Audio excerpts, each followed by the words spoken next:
Hi, I'm Chris White with SCM Blocks and PM Blocks. Like I said before, I like to consider myself a systems expert. So if you ever want to talk about systems, hopefully I'm the person you'll come talk to. Now, in the first episode, we talked about what is a system and then introduced this concept of system complexity. And so now I want to talk about why we care about that. And you know me, anytime I have a whiteboard and I want to talk about something difficult or complex, I like to take it to the whiteboard. So that's what we're going to do. We're going to start with redrawing where we were from the last episode. So let's get rid of that.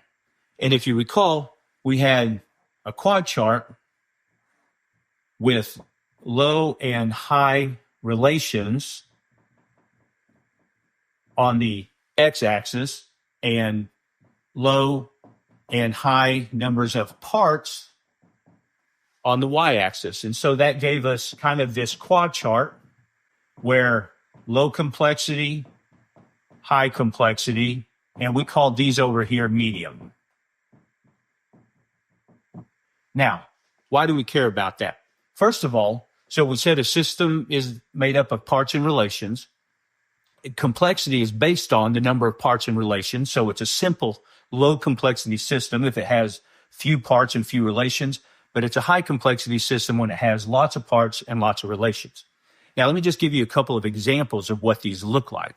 So if we think of a simple system or a system without many relations, let's think about, I like sports. So let's think about a sports analogy, and let's use a golf team. So with a golf team, the score of that team is the sum of all the scores of all the players. However, the interactions between the players are quite few. And other than sort of giving attaboys or saying, hey, you can do this, and trying to motivate people on your team, there's not much influence among them. And so the score, the sum of their scores, doesn't really change much based on the individuals. So in that situation, the way you make that system better or that team better is you make all the individuals better so their individual scores are better, and that makes the system better. Now let's go to the other extreme. A high complexity system is one like a football team or a soccer team where you have, or a basketball team where you have players out there that now interact, and there are plays that they run. They help each other, they block, they pass to each other. Those are relations among those parts of the system. And so you can even have a team of mediocre players, so mediocre parts, but the relations are really good. Their, quote, teamwork is really good that they can beat a better team. We even have a great example of that with, if you're of my generation, you may remember the Dream Team, the basketball team, the first with Larry Bird and Michael Jordan, all those people that went to the Olympics and crushed everybody.